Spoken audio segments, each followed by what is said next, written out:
Today is a good day in the power saw shop. You guys notice I got the 153 back on the bench. I couldn't quit. I had to, I'm like a dog with a bone. I couldn't stop with this one. We're going to talk about that in a minute. Friends, I got a box in the mail. Freezing cold out. We had a snowstorm last night. My head was a little cold and I was like, wait a minute.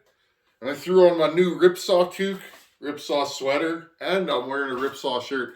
Friends, in a world full of people that need saws ported, there's just not enough of us to go around. I get emails every day from you guys, which I totally appreciate, asking, will I port your saws? The answer is generally no. And the only reason, friends, is I'm one guy in a shop. I do everything myself. I run this YouTube channel. You guys know I film, I edit. I got a 6-month-old out in the house, hopefully, because it's cold out. I got a 6-month-old. I still work full-time, friends. I would love to take more builds, but the problem for me is time. I just don't have the time to take on anything more on my bench. I'm smart enough to know when I'm maxed out, friends, and I'm at the max. One of these days, when I get a bigger shop and get things more set up, I might be able to take on the odd job, but as you guys know, I love to pound out content, and for me, it's make content or take on a bunch of saw builds. I've always been more of a make content kind of guy. But, friends, something's come to my attention, Ripsaw. These guys were not on my radar. I don't know if they do the social media or any of that kind of stuff, but these fellas sent me some Ripsaw gear. I went and checked out their website. I believe it's www.ripsaw.shop. Friends, go check out their website. These guys are a production shop. I did some digging. As far as I know, they got a crew of guys that are porting. They're young fellas. And they're a power saw shop, and they're in it to win it. So, friends, if you're looking for a saw to get ported, looks like they do a lot of newer stuff. You can go on their website. Looks like they're a Husqvarna and Still dealer, possibly Echo too. And again, friends, don't quote me on that. But if you're looking for a new saw already ported, it looks like they have those on their website. They got bars, chains. I think I'm going to have to order a couple of bars from Ripsaw. But friends, if you're looking for your saw to get ported, maybe check out Ripsaw. It looks like they're running a clean business. I haven't heard anything bad about them.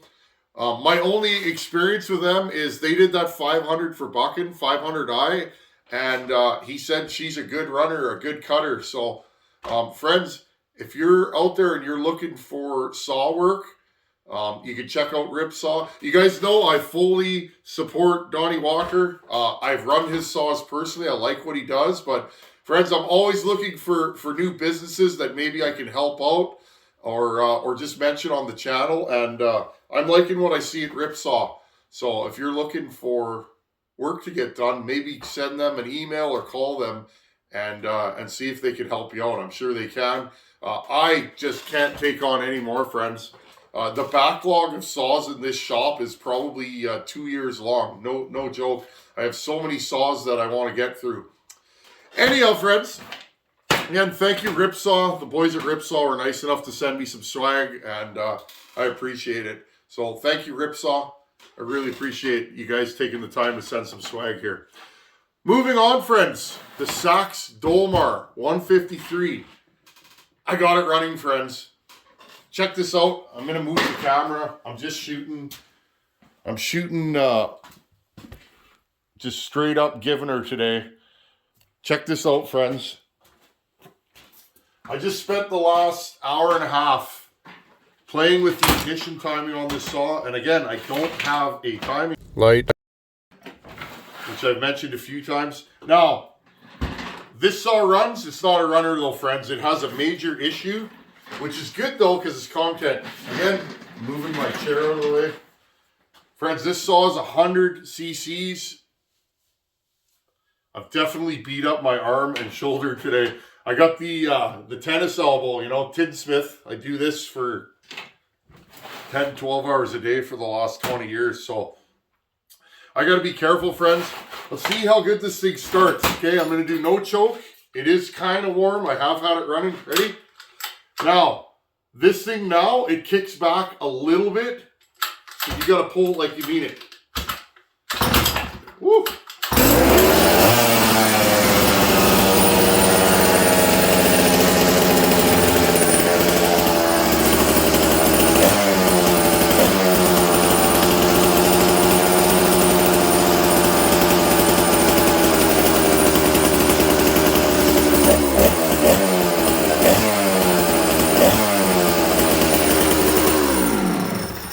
Fix the kill switch.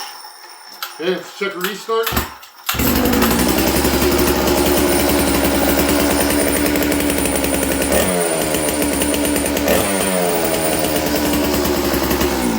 Okay, I'm going to start this thing one more time, friends. This is a saw. This will be fun. I'd like to run this. Now, friends, I have a fleet of 100cc saws. I don't run them much because I don't have giant wood here. I do, but we don't cut a ton of it. Nate Olmstead sent me this saw, and thank you, Nate. This thing's awesome. You guys know, I'm just going to show you. I've had this saw on the channel for years. I don't run it much. It's a ported 120 Super. And again, it's been a good, faithful saw. I like it. That was a light port job. You know, I just kind of went in there and a little bit and put it back together. I don't know what to expect from this. It's probably going to be a long bar pulling machine. Now, friends, I wanted to show you this because this is the good stuff. I'm known as a saw porter, but my first love, friends, is saw mechanics. I love getting these old saws running. Here it is. It took me 7, 8, 9 months, but I finally fixed this thing. That feels good.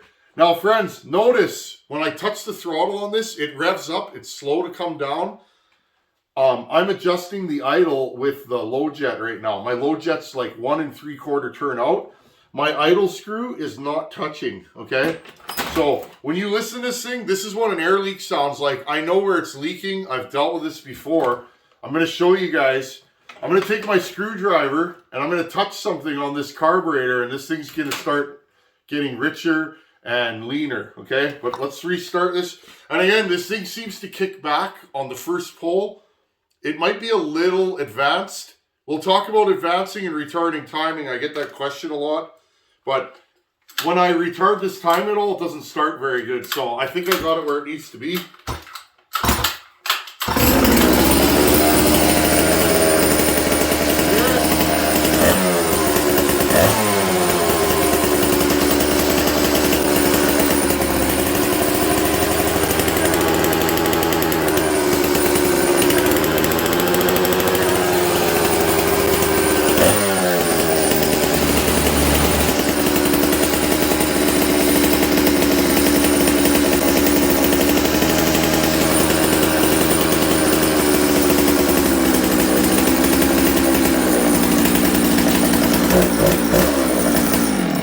Okay, first things first. Whew.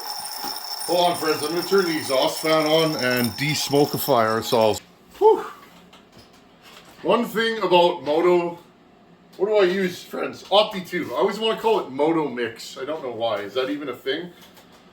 One thing about Opti2, friends, is it's kind of spicy. It's not the best smelling oil, but okay. You guys always ask, why do I turn the saws on the side? Did you hear the saw change pitch? Maybe I'll put a clip of it here again. So check this out.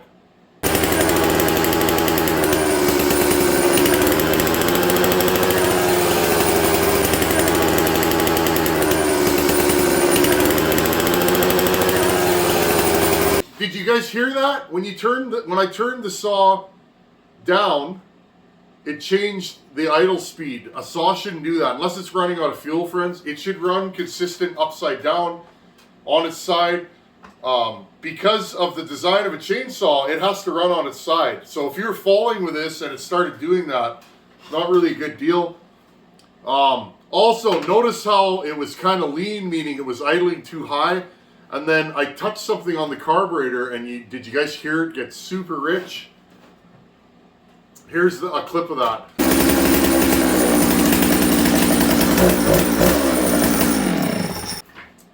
It got super rich there. Why? I'll show you guys why. This is a common problem with Tillotson carburetors. Okay, friends, I'm gonna zoom you right in here. See the throttle shaft? Okay, right there. What? This thing's got some play in it. I don't feel it with my screwdriver, but what I first noticed when I fired the saw up, it had a fuel leak, and it was actually dripping fuel. See if we can get you just a little bit. There you go. It was dripping fuel out of this throttle shaft here. I could see it drip, drip, drip. So right away, I kind of knew that this carb's probably worn. If I take the carb off, it probably has some play. What I was doing to make the saw race and lower the idle is I was actually taking my screwdriver, I guess it helps if you guys can see, and pushing out on the shaft and pushing in. I was taking my finger and pushing. Now, I really don't feel any movement in that shaft, but for whatever reason, it's leaking. Now, a repair for that might be to find a different shaft and see if I can fit it in there. Maybe the shaft is worn, but I'll bet you the aluminum carburetor is worn. And that's why when I'm flipping this saw, I'll zoom you guys back out here. When I'm flipping the saw on its side, what's actually happening is that shaft's moving in and out. It's probably worn out, which is what it seems to be doing. As it slides down, it's actually leaking. Okay, because there's probably a thin spot somewhere on the carb that's corresponding with a thin spot on the shaft. And when it moves down, it leaks. When I push it back up, it gets rich. And that's why this saw suddenly got super rich and died there, or was bogging there, because I was literally, friends, taking my screwdriver, okay, and turning it out, okay. Out is more rich, and I'm turning it out. Excuse me, friends, it's smoky in here. I was turning it out to get it to run. Now, where's this carb at? Half, 1, half, 3/4. Okay, so 1, or sorry, let's do that again because I messed it up. Half, 1, 1 1/2, 1 3/4. Okay, so this carb, remember I rebuilt it. You guys can go back. Maybe I should put all the videos of this in a playlist. I think that would be a good playlist for folks. I rebuilt this carb. It's clean as a whistle inside. I redid the gaskets, so I know there's no leak in here, but for whatever reason, every once in a while I'm getting a little drip through here. So I might have to pull this carb apart. If not, friends, I'll see if I have another Tilly, which I do. It's whether I have one with a big enough throat on it. Have another Tilly and see if I can bolt it on. The one thing about this Tilly is it has a funny linkage. Some of the chokes are up. Okay. I'll zoom you guys right in here. Some of the choke linkages go up. Okay. And some of them go down. So sometimes you have to replace the shafts, and it could be a lot of work. Totally worth it though, but. Okay, so as of right now, at least I know the ignition's fixed. This saw is going to probably sit for a while. I got a couple more saws to build, but at least we know it's fixed. Now let's move on to the ignition side. Okay, I'll just pull. I just literally was putting this together with 2 screws, okay? I had this thing on and off about 10 times to get it right. And it's probably going to be hard for you guys to see. I want to leave this thing where it is right now because it runs so good. Just going to take the other screw off here. I'll show you guys what I did. That way, if you're working on a, any of the old Huskies are going to have this ignition. The 2100, L77, that 480, 380. Those all have the same ignition. So what I did, friends, I took the timing plate off that's behind here. I kind of want to show you guys, but I don't want to mess up the timing right now until I can get it properly punched. Like I want to punch the crankshaft and punch this so I know the lines. But basically, friends, you have your timing plate, and if you've watched the other videos, you know what I'm talking about. I have my timing plate. The coil is somewhere about here, and the trigger is right about here. Okay, you could advance or retard the plate, okay, there's a slot, just like a distributor on a car. Now, what does that do? I'm going to grab the cutaway so that it's more apparent. Okay, friends, here's the cutaway. It's one of the handiest things I've ever built. I see other guys have done it on the YouTube. I think that's awesome. If I had a hand in that, that's pretty cool. And if I didn't, that's all good too. No, that's one thing, friends. If you see somebody else doing what you're doing, you can't just assume they've watched your videos. There's so many videos out there. I think it's cool that this has become a thing in the chainsaw community. I did this for me, friends. I also did it because it's easier to show what's going on. So I advanced the timing on this saw quite a bit. So obviously with that ignition chip, it's firing too late. So I made 2 marks right here and right there. I'm going to zoom you guys in even farther. Okay, the piston goes up and down. Let's say my saw was firing here. Okay, it was probably firing too late, and what's actually happening, that fuel and air will only ignite when it's compressed properly. Okay, it has to be a compressed charge of fuel and air in there, and then when that spark plug goes bang, it ignites. Okay, if this spark plug goes bang too late in the stroke, it's already, by the time the spark plug ignites, okay, flashes, you guys have all seen a spark plug flash. By the time the spark plug flashes, it takes a certain amount of time for that flame front to ignite the charge. That flame travels at a pretty set speed, right? So if the flame starts moving too late, you're already on the way down. Well, guess what? You've lost your compressed charge. And what does the saw do? Nothing. It doesn't fire. It doesn't go pop. Now, the inverse of that is, I don't know if any of you guys have experienced this, but I just went through this on this saw. Okay? We're going to call this retarded timing. This is advanced. This is where it needs to be. Okay? If you advance the timing, that means it's firing sooner in the stroke. Now, this is super exaggerated, friends. Okay? This is probably 60 degrees of travel. I did that just so you can see the separation in the lines. Let's say you advance the timing too much. So if the spark plug fires here, by the time that flame gets going, maybe it's here. Well, if it's too far from top dead center in the stroke, guess what happens? It goes bang and it kicks back. Does that make sense, friends? If you've ever had a saw that's too advanced, it pulls the recoil rope out of your hands. You can't stop it. Okay? So what ends up happening is it fires right here, say, it fires, the spark gets moving, and that compressed charge gets ignited, but it's too far from top dead center to go down, right? It's here, say, and it goes bang, and it kicks back, and that's when you pull the recoil out of your hand. So what I did, friends, is I found a happy place in the timing where this thing isn't pinging. Okay, you will get some detonation and some funny sounds if you have your timing way off. You know, too late or too early. But what I did, friends, is I kept moving the flywheel on this saw, and I'm going to move this out of the way. Okay, let's say this is the flywheel. Okay, let's say it was there. What I kept doing, friends, is figure out the direction of travel of your saw. Okay, it goes this way. So if the saw goes this way, and I'm going to use this as my magnets are here, friends, okay? My magnets are here. If it fires here, stock, or wherever I had it, if it was firing here and it's too late in the stroke, it's doing what I just spoke about. So what do? When you advance the timing, you change where it fires. It fires sooner in the stroke. Does that make sense?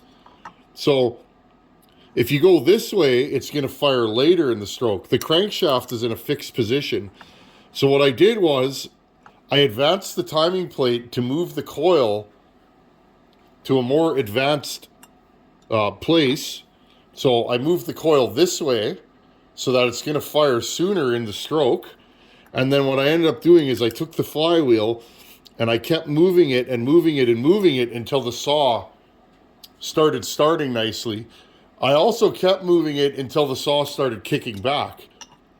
And then what I did was I marked where the saw started nicely, which was, say, here, and then it was kicking back here, and I went somewhere in the middle, friends. And somewhere in the middle, this saw starts and idles and runs nice. Now, I'm probably going to play with it more once I get a better carburetor, because it's really hard to set the ignition up when you have a carb leak.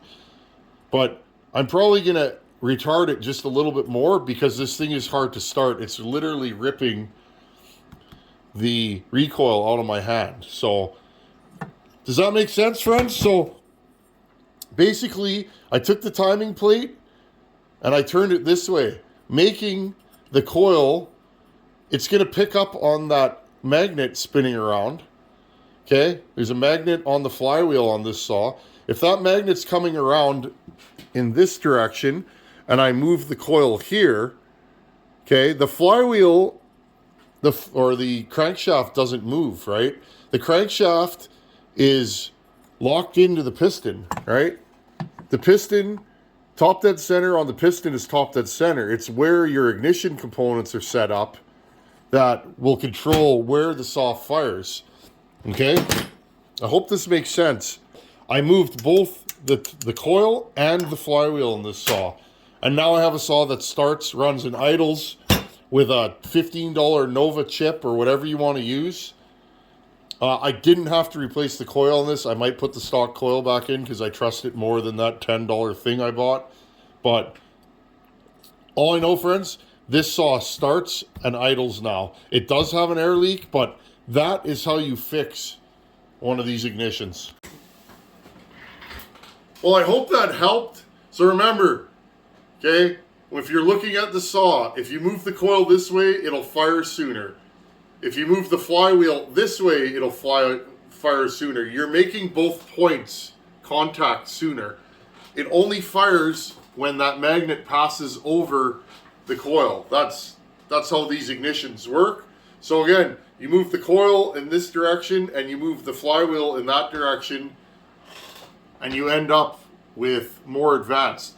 Now, I'm going to have to run this saw and be very careful with it. If my timing is too advanced and it's firing too early on the way up, I can actually get some detonation. So what I'll basically do with this saw, once I button it up and figure out a carb, I'll put a bar and chain on it and I'll put it in the wood, listen for a nasty knock or a ping, and then I'll look at the piston and the spark plug after and say thumbs up or thumbs down. I think I got it right where it needs to be. It's probably a little bit advanced, but again, friends, it starts nicely, but it is hard to start. But usually a big saw like this, they kick a little bit. So anyhow, 8-9 months in the making. I don't forget about projects, but like I said, friends, if you don't know what's wrong or you're not quite sure where you're going with a project, it's sometimes better to just put it down. That way nothing gets broken. They didn't make these saws very long, and they are impossible to get parts for. So this one's minty, good piston cylinder. Once I get this thing together, I'll definitely run it and let you guys know what I think of it. Other than that, it's a pretty minty saw. Most of the damage on this saw is from when they shipped it, friends.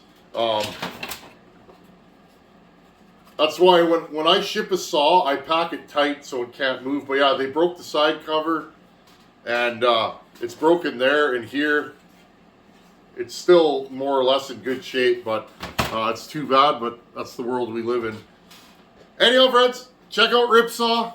Tell them the Tin Man sent you, and I hope that helped you. That's how you fix a Bosch ignition on a lot of old stills. Your 056 Magnums, your 041s, I think, have them. All those old stills with the lay-down cylinders. Most of the old Husqvarnas up till the 200 series, like the 266s, had that. Your Dolmars, almost all the Dolmars I've looked at have that ignition. So, again, if you're curious, I'm going to build a playlist out of working on this saw. I think check out the playlist, and I hope that helps save a lot of old saws. I know you can still get these ignitions, but they're pricey, friends. These ignitions, I'm in Canada, it's going to cost me like $350 just to get an ignition shipped. If I can fix it with a $15 chip and a little bit of time, I'm going to do that every time. Anyhow, thanks for watching. Take her easy. Later. Hey everybody, it's after work and it's time for question of the day. I was just about to hop out of my work van and I checked my emails and I thought, got a really good question from Stephen Berta.